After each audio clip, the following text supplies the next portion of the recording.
Hello শিক্ষার্থী বন্ধুরা, তোমরা সকলে কেমন আছো? আশা করি তোমরা সকলে অনেক ভালো আছো, সুস্থ আছো। অনার্স ম্যাথ কেয়ারের পক্ষ থেকে আমি দেবপ্রিয় আছি তোমাদের সাথে। আজকে আমি আলোচনা করব চ্যাপ্টার 19 নিয়ে। চ্যাপ্টার 19-এর এটা আমার 3 নম্বর লেকচার। যারা প্রথম থেকে লেকচারগুলো দেখে আসতেছেন তাদের জন্য আজকের এই উপপাদ্য যে 11টা বুঝতে অনেক সুবিধা হবে। আর যারা প্রথম থেকে আমার লেকচারগুলো এখনও দেখেননি তারা অবশ্যই পার্ট 1 আর 2 অবশ্যই দেখে আসবেন, তাহলে পরবর্তী বা আজকের ক্লাস বা পরবর্তী ধাপে ধাপে আপনাদেরকে বুঝতে অনেক সুবিধা হবে। চলুন ক্লাস শুরু করা যাক, আর কথা বাড়াবো না। আজকে আমি যেটা উপপাদ্যটা নিয়ে আলোচনা করব এটা একটা অত্যন্ত ইম্পর্টেন্ট উপপাদ্য। উপপাদ্যটা হলো উপপাদ্য 11। প্রশ্নটা কি দেওয়া আছে? দেখাও যে gamma half equal to root over pi. এটা আমাদেরকে প্রমাণ করতে হবে বা দেখাতে হবে। আচ্ছা, প্রমাণ।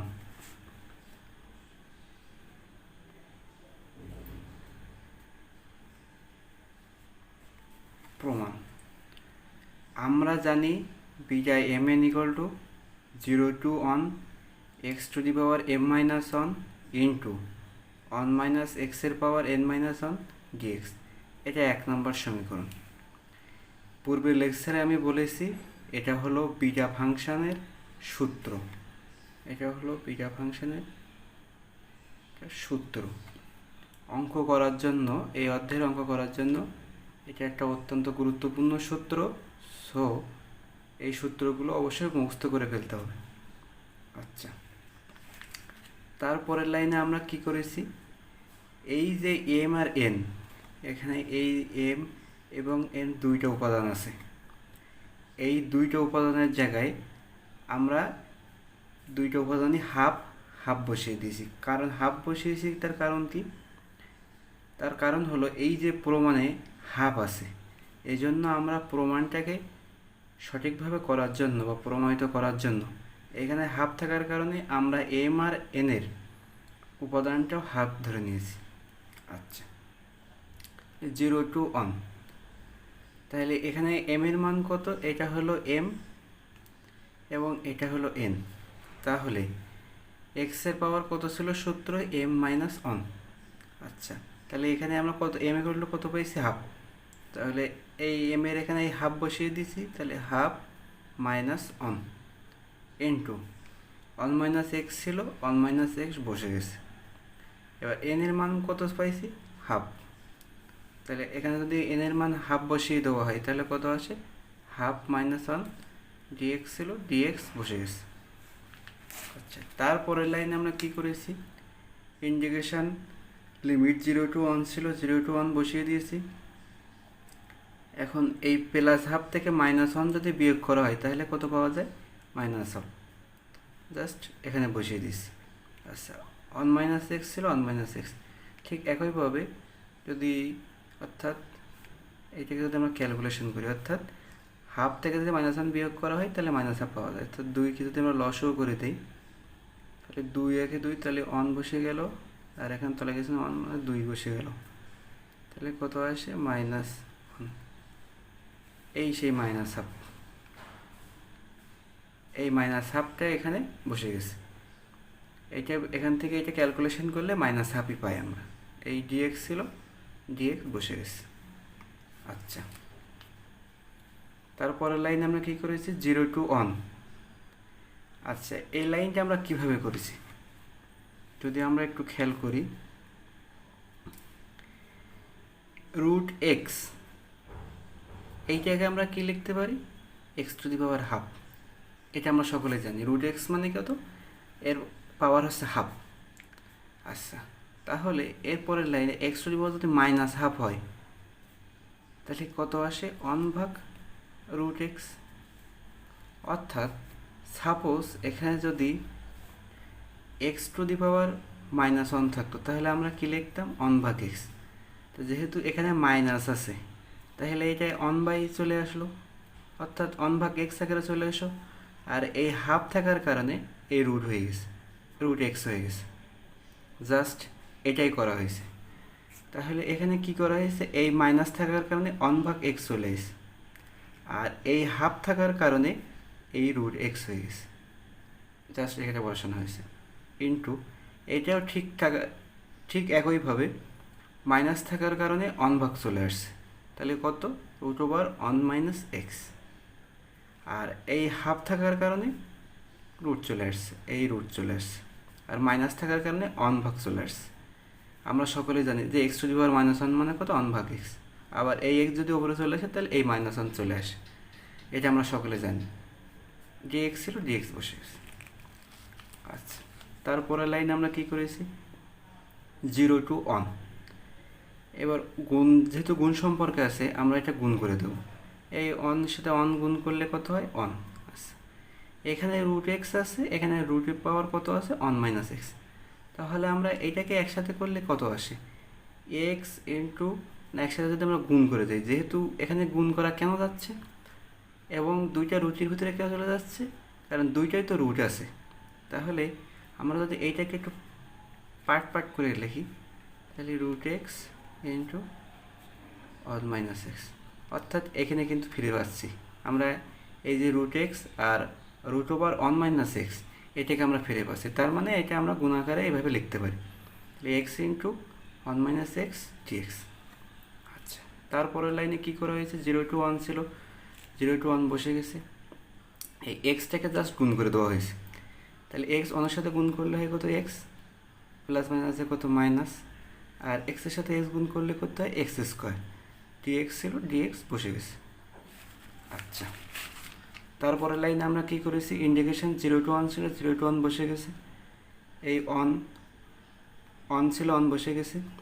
এখান থেকে জাস্ট মাইনাসটাকে কমান নেওয়া হয়েছে, অর্থাৎ যদি আমরা x²টাকে এই পাশে নিয়ে আসি, x²টাকে বাইরে নিয়ে আসি, তাহলে সামনে একটা মাইনাস আছে, তাহলে মাইনাসটা বাইরে চলে আসবে, তাহলে x², আর এক্সের সামনে কিছু নেই মানে কত আছে, প্লাস, এই বাইরের মাইনাস আর এই প্লাস, প্লাস মাইনাসে কী হয়ে যাচ্ছে, মাইনাস, তাহলে কত থাকতেছে, এক্স।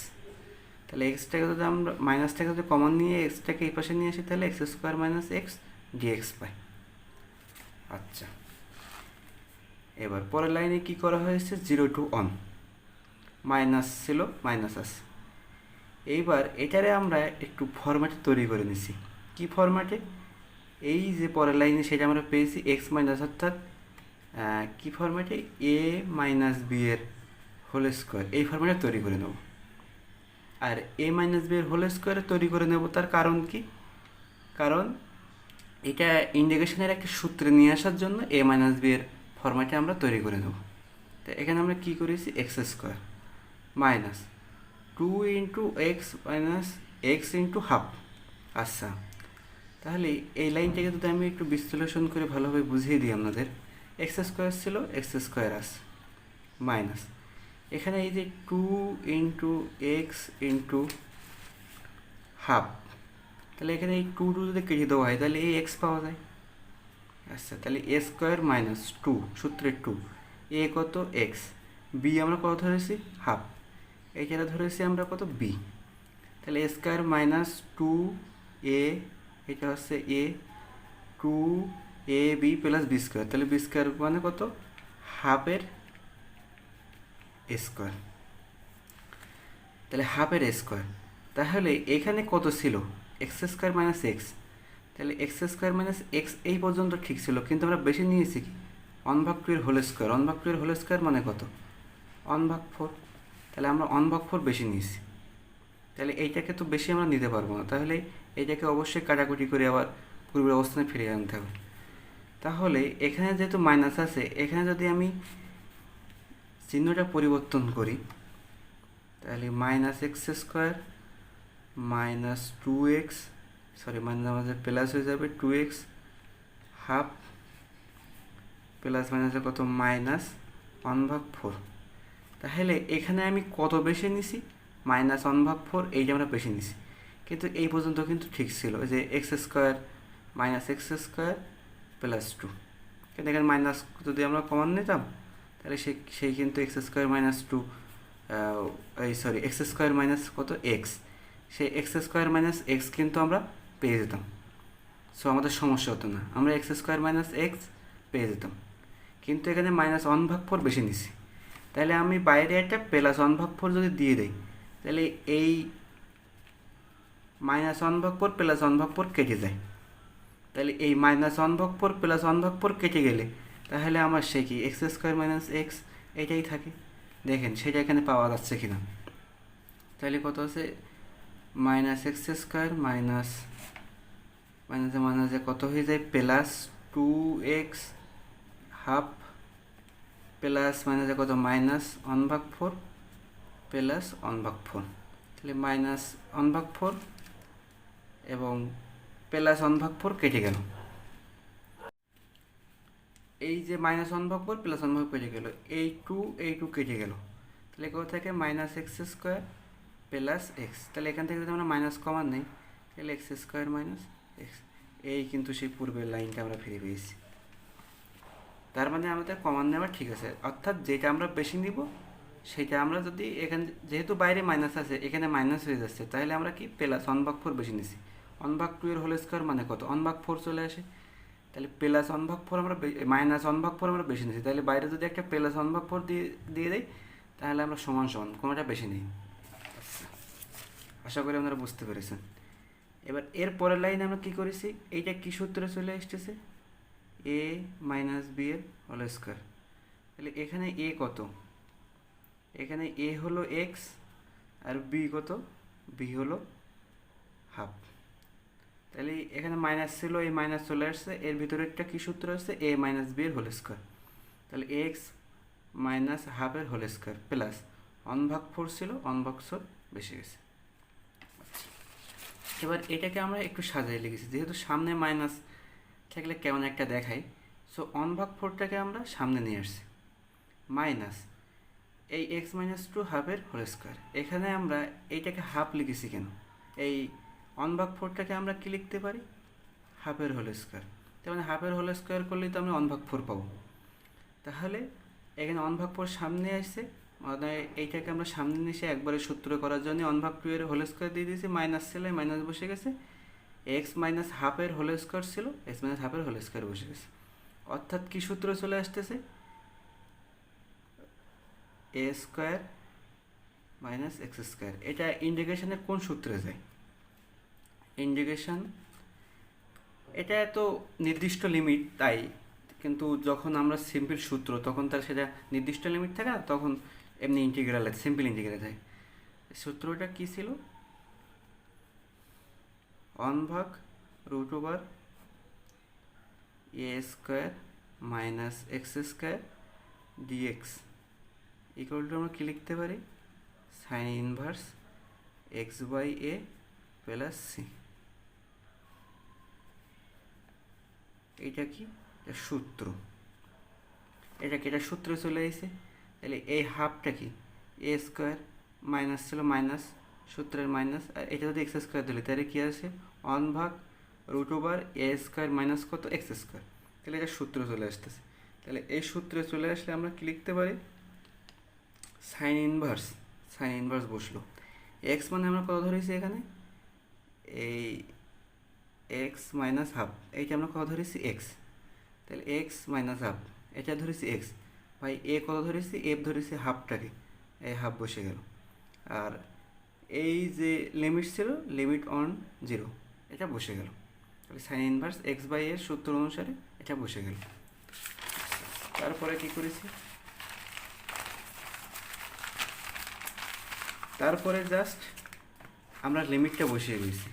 লিমিট কী ছিল, প্রথম ছিল 1 তারপর ছিল 0, তাহলে সাইন ইনভার্স 1 মাইনাস হাফ ভাগ কত হাফ সূত্রের মাইনাস, সূত্রের যে লিমিট বসানোর ক্ষেত্রে যে সূত্রে মাঝখানে একটা মাইনাস আসে সূত্রের মাইনাস ইন্টু সাইন ইনভার্স, তারপর ছিল কত 0 মাইনাস হাফ, তারপর হাফ ব্র্যাকেট দিয়ে থার্ড ব্র্যাকেট ক্লোজ করে দিয়েছে।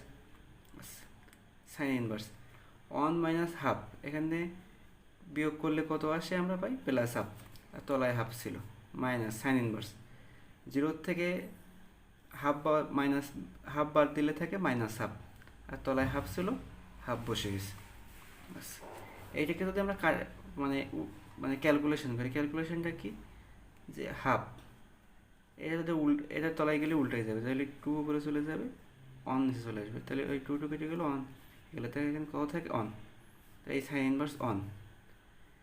আর এই যে মাইনাসটা আছে, এই মাইনাসটা এই সামনে চলে আসলে কী হয়ে যায়, মাইনাস মাইনাসে প্লাস সাইন ইনভার্স। ঠিক তদ্রূপভাবে এখানে এই টু উপরে চলে যায়, উল্টে যায়, গেলে এখানে চলে আসে কত অন। এবার আমরা সাইন কতর মান অন, সাইন 90-র মান হচ্ছে অন, তাহলে সাইন ইনভার্স অনের মান কত, π/2 প্লাস এবার সব সাইন ইনভার্স অন ছিল, সাইন ইনভার্স অনের মান কত, π/2 বসে গেল। আর এই পাশে তো অবশ্যই প্রত্যেকটাই বিটা হাফ আছে, সেটা আমি লিখে নাই, এখানে এসে যখন ক্যালকুলেশন করতে হবে তখন আমি লিখছি, যখন প্রয়োজন পড়েছে, এ পাশে লিখলে জায়গা খাবে বলে আমি লিখি নাই। তাহলে এর বিটা হাফ ছিল, half comma half equal two, এখানে জাস্ট কী করা হয়েছে, টুটাকে লসও করা হয়েছে, তাহলে টু যদি লসও করা হয় তাহলে অনেক অন, তাহলে অনের সাথে অনগুলো থেকে পাই, অনগুলো থেকে পাই, beta half comma half equal to pi plus pi কত, 2 পাই ভাগ কত 2। আচ্ছা, beta half comma half equal to, এই টু কেটে গেল, থাকে কত পাই, তাহলে beta half comma half equal to আমরা কত পেয়েছি, পাই। আচ্ছা, এবার আর একটা প্রমাণ এখানে, আবার আমরা জানি beta M N equal to কত, gamma M into gamma N ভাগ গামা এম প্লাস এন। এটা কি, এটা একটা প্রমাণ, এই প্রমাণটা আমি অবশ্যই আগে করিয়েছি উপপাদ্য 8। আপনারা যারা লেকচার 1 এবং 2 দেখেননি তারা অবশ্যই দেখলে বুঝতে পারবেন, আমি এর প্রমাণটা করিয়েছি। এটা হলো উপপাদ্য 8। আপনারা যারা ভিডিওটা দেখেননি অবশ্যই ভিডিওটা দেখবেন, দেখলে বুঝতে পারবেন, এই প্রমাণটা আমি করিয়েছি।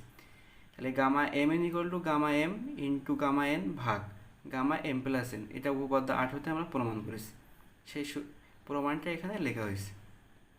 আচ্ছা, এবার বিটা এম এর জন্য আমরা এম এন এর মান কত ধরে দিয়েছিলাম, এই যে এম এন এর মান কত ধরেছিলাম, হাফ, হাফ কমা হাফ, এই এম এন এর জায়গায় হাফ কমা হাফ বসিয়ে দিয়েছি। তাহলে তদরূপভাবে এখানে এম এন এর মানটা আমরা বসিয়ে দেবো, কত দিয়েছি, হাফ, এটা হচ্ছে এম, এটা হচ্ছে এন, তাহলে এখানে half gamma into half gamma ভাগ gamma half plus gamma, gamma half plus half, আচ্ছা, equal to beta half comma half equal to, তারপর হচ্ছে কত, gamma half into gamma half. এখানে যদি আমরা তলায় কী করেছি, টুটাকে জাস্ট লসও করে দিয়েছি, এই টুটাকে লসও করলে অন আঁকে অন, অন প্লাস অন। আচ্ছা, এইবার এই বিটা হাফ কমা হাফ এর পরিবর্তে আমরা কি লিখতে পারি, পাই। এটা আমরা কোথার থেকে লিখেছি, এটাও একটা প্রমাণ, এই প্রমাণটা আমরা আগেই করেছি। প্রমাণটা হলো যে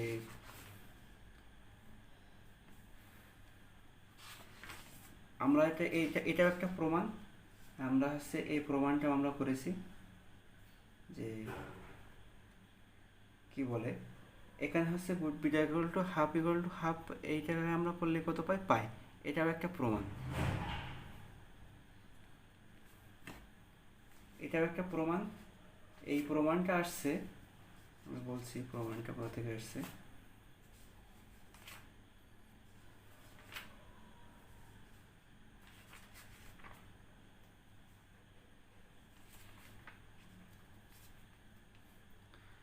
এটা একটা প্রমাণ, আপনারা হচ্ছে প্রমাণটা আমি করিয়েছি, beta half comma half equal to কত লিখতে পারি আমরা, পাই, তাহলে আসছে কত, হাফ ইন্টু কত, গামা হাফ ইন্টু কত, গামা হাফ, তাহলে এখানে একের এক কত, দুই দুই দুই হয়ে যায়, তাহলে গামা 2/2, আচ্ছা, equal to pi equal to কত। এবার এখানে আমরা কি করেছি, এখানে টু অন করলে কোথায় অন, তাহলে গামা ওয়ানের মান কত, গামা ওয়ান, তাহলে গামা ওয়ানের মান তো দেওয়া লাগে না, আর এর উপরে gamma half into gamma half, এখানে যেটা কি লিখতে পারি, গামা 1/2 এর হোল স্কোয়ার। আচ্ছা, গামা 1/2 এর হোল স্কোয়ার, যেহেতু গামা দুইটা আছে। আচ্ছা, তারপরের লাইন আমরা কী করেছি, পাই ইকুয়াল টু 1/2 এর এই গামা 1/2 এর হোল স্কোয়ার দিয়েছি, এবার এই স্কোয়ারটাকে যদি আমরা এই পাশে নিয়ে আসি, এই বাম পাশে নিয়ে আসি, তাহলে কী হয়ে যায়, রুট। তাহলে রুট পাই ইকুয়াল টু কত, গামা হাফ। তাহলে এই গামা হাফ ইকুয়াল টু কত, রুট পাই। দেখানো হলো।